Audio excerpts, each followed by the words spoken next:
Movie exact वहीं से start होती है जहाँ पर इसका पार्ट 1 एंड हुआ था, जहाँ पर हम लूजर्स क्लब के बच्चों को देखते हैं जो कि पेनीवाइज को हराने के बाद एक ब्लड ओथ लेते हैं, जिसमें वो प्रॉमिस करते हैं कि अगर 27 सालों बाद पेनीवाइज दोबारा वापस आ गया तो वो फिर से एक होकर उसका मुकाबला करेंगे और इस बार वो उसे जान से मार डालेंगे। फिर हमें 27 साल बाद की कहानी दिखाई जाती है जहाँ पर उसी जगह यानी डेरी टाउन में एक फेस्टिवल चल रहा होता है। इस फेस्टिवल में हम दो बॉयज को देखते हैं जिन्हें दूसरे बॉयज तंग कर रहे थे। रात को जब वो लड़के फेस्टिवल को छोड़कर अपने घर के लिए जा रहे होते तो वो बॉयज एक बार फिर से उन्हें परेशान करने लगते और तभी वो लोग एक दूसरे को मारने लगते हैं। मारपीट के दौरान वो लोकल बॉयज उन दोनों फ्रेंड्स को काफी जख्मी कर देते हैं और उनमें से एक फ्रेंड को उठाकर वो ब्रिज से नीचे रिवर में फेंक देते हैं। उन बॉयज के जाने के बाद दूसरा लड़का जो कि जख्मी था अपने फ्रेंड को ढूंढने के लिए ब्रिज के नीचे आता है। नीचे आकर वो देखता है कि रिवर के दूसरे किनारे पर उसके फ्रेंड को एक क्लाउन ने पकड़ा हुआ और देखते ही देखते वो क्लाउन अपने खतरनाक और बड़े बड़े दांतों को बाहर निकालता और उसके दोस्त को काटकर खा लेता। यहाँ पर ये बात साबित हो जाती है कि 27 सालों बाद पेनीवाइज वापस आ गया है और उसका लोगों को मारने का सिलसिला भी शुरू हो चुका है। इसके बाद हमें माइक दिखाया जाता है। अब क्योंकि 27 साल गुजर चुके थे तो वो भी काफी बड़ा हो गया था। उस बॉय के डेथ की न्यूज सुनकर माइक उस रिवर के पास जाता है जहाँ पर वो देखता है कि ब्रिज के एक पिलर पर खून से कम हो लिखा हुआ, जिसे देखकर वो फौरन समझ जाता है कि पेनीवाइज वापस आ चुका है। माइक लाइब्रेरी में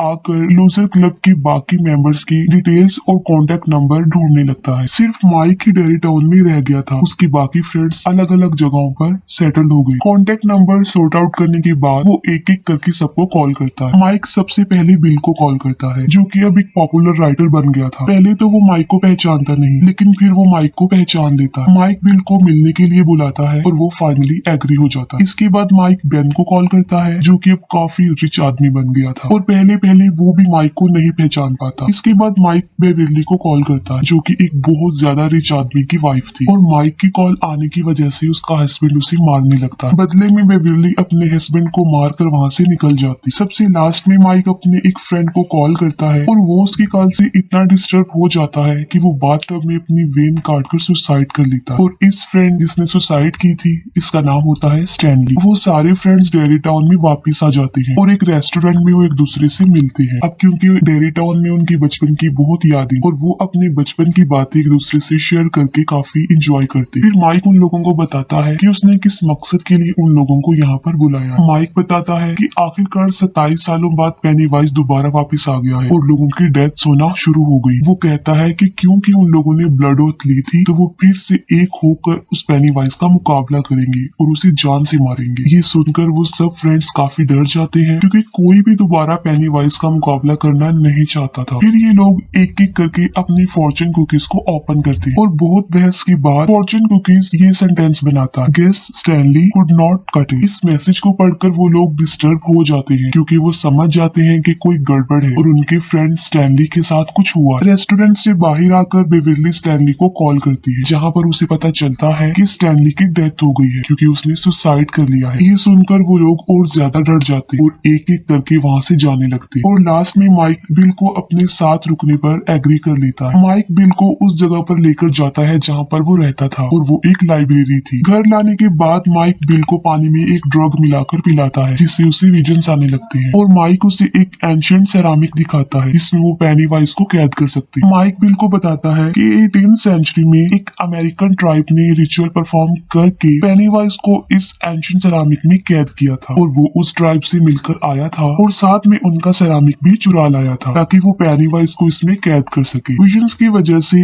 बिल वो सब कुछ देख लेता है जो माइक के साथ हुआ था और फाइनली वो एग्री हो जाता है। दूसरी तरफ होटल में बेविरली बेन को बताती है कि उसने हमेशा अपने स्केरी ड्रीम्स में अपने फ्रेंड्स को मरते हुए देखा है और वो बताती है कि उसने ये भी पहले से देखा हुआ था कि उसका फ्रेंड स्टैनली सुसाइड करके ही मरेगा। और यहाँ पर वो लोग सोचते हैं कि अगर उन्होंने पेनीवाइज को नहीं मारा तो वो वन बाय वन ऐसे ही मारे जाएंगे जैसे बेविरली ने अपने ड्रीम्स में देखा हुआ है। और फाइनली ये लोग भी माइक का साथ देने के लिए एग्री हो जाते हैं और तभी वहाँ पर माइक और बिल भी आ जाते हैं और वो सब फ्रेंड्स मिलकर पेनीवाइज को खत्म करने का प्लान बनाते हैं। माइक उन्हें बताता है कि पेनीवाइज को मारने के लिए उन्हें एक रिचुअल परफॉर्म करना होगा और इस रिचुअल में उन सब फ्रेंड्स को उनके पास से कनेक्टेड चीजों को लाना होगा ताकि वो उन सब चीजों को जलाकर पेनीवाइज को मार डाले और ये सब कुछ वो एंशिएंट सेरामिक में ही करेंगे और वो सब फ्रेंड्स अलग अलग होकर अपने पास से कनेक्टेड चीजों को ढूंढने होने लगते हैं। सबसे पहले बेविली अपने उस घर में जाती है जहाँ पर वो छोटे होते हुए अपने फादर के साथ रहा करती। वहाँ पर वो एक लेडी से मिलती है जो अब उस घर में रह रही थी। बेविली रूम के एक हॉल में वो लेटर निकालती है जो बचपन में बेन ने उसे दिया था। बेविली जब जाने लगती है तो वो बूढ़ी औरत एक डीमन में बदलकर उस पर अटैक कर देती, लेकिन बिल्कुल ठीक वक्त पर बेविली वो लेटर लेकर वहाँ से भाग जाती। फिर बिल उसी सीवर के पास आकर रुकता है जहाँ पर बचपन में पेनीवाइज उसके छोटे भाई को उठाकर ले गया था। उस सीवर के पास जाकर बिल चिल्लाते हुए रोते हुए पूछता है कि आखिर इतने सारे बच्चों में उसने सिर्फ उसके भाई को ही शिकार क्यों बनाया। तब रिप्लाई में उस सीवर में से पेनीवाइज की आवाज आती है और वो कहता है कि उसे बिल चाहिए था और बिल उसे नहीं मिला तो वो उसके भाई को उठाकर ले गए। और तभी उसे सीवर में उसका छोटा भाई हाथ में वही कागज की बोट पकड़े हुए नजर आता है जो बचपन में उसी ने उसे बनाकर दी थी। बिल उस सीवर में हाथ डालकर अपने भाई को बाहर निकालने की कोशिश करता है। तब पेनीवाइज बहुत सारे हाथों की मदद से बिल को अंदर खींचने की कोशिश करता है। बिल जल्दी से अपना हाथ छुड़ाकर उस सीवर से बाहर आ जाता है और उसके हाथ में उसके भाई को बना के दी गई वही कागज की बोट आ जाती है और उसे उसकी पास से जुड़ी हुई चीज भी मिल जाती है। रिची को बचपन का कॉइन मिलता है और इसी तरह बाकी फ्रेंड्स को भी उनके बचपन से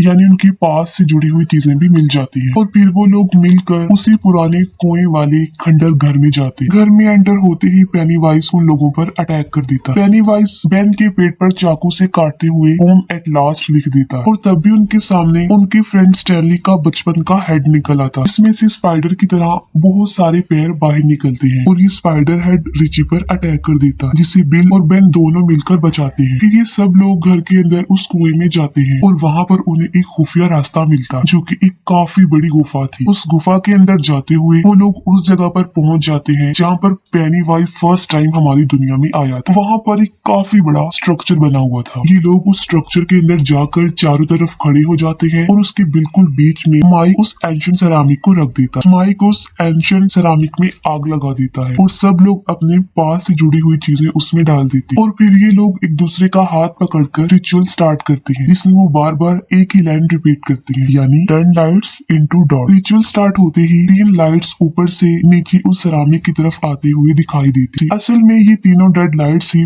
पेनीवाइज की असल फॉर्म थी। आहिस्ता आहिस्ता वो तीनों लाइट्स उस सेरामिक के अंदर आ जाती हैं जिसे माइक ढक देता है, लेकिन फिर एक रेड कलर का बैलून उसमें से बाहर निकलते हुए आता है और वो बैलून बहुत बड़ा होकर फट जाता है और फिर उसमें से पेनीवाइज निकलता है। पेनीवाइज उन सब लोगों को टॉन्ट करते हुए कहता है कि क्या माइक ने तुम लोगों को रिचुअल सही तरह से नहीं बताया। पेनीवाइज उन्हें ये भी बताता है कि इस रिचुअल के मुताबिक जो लोग भी इस रिचुअल को कंप्लीट करेंगे वो फाइनली मारे जाएंगे। और ये बात माइक ने अपने फ्रेंड से हाइड रखी। ये बात सुनकर वो लोग काफी घबरा जाते हैं और माइक पर गुस्सा होने लगते हैं और फिर देखते ही देखते पेनीवाइज एक बहुत बड़े स्पाइडर में तब्दील हो जाता है और वो उन लोगों पर अटैक कर देता है और उन लोगों को अलग अलग करके विजन्स दिखाता है। विजन्स में वो उन लोगों को उन्हीं चीजों से डराता है जिससे वो डरते हैं। फिर पेनीवाइज रिची को अपने लाइट्स दिखाकर हवा में फ्लाई करता है और यहाँ पर उनका फ्रेंड एडी हिम्मत करके एक सरिया उठाकर पेनीवाइज की तरफ फेंकता है जो सीधा जाकर उसके मुंह में लगता है। उससे पेनीवाइज को चोट लगती है, वो जख्मी हो जाता है और तड़पने लगता है। उसको तड़पता देखकर एडी समझता है कि शायद वो पेनीवाइज को मारने में कामयाब हो गया है, लेकिन तभी पीछे से आकर पेनीवाइज एक स्पाइडर लेग से एडी पर स्टैब कर देता है और अब वो लोग समझ चुके थे कि उनकी मौत उनके सामने है, वो अब नहीं बच पाएंगे। तब माइक उन्हें बताता है कि अभी पेनीवाइज अपनी पावरफुल और खतरनाक फॉर्म में है, वो लोग उसे इस सिचुएशन में नहीं हरा सकते। उन लोगों को उसे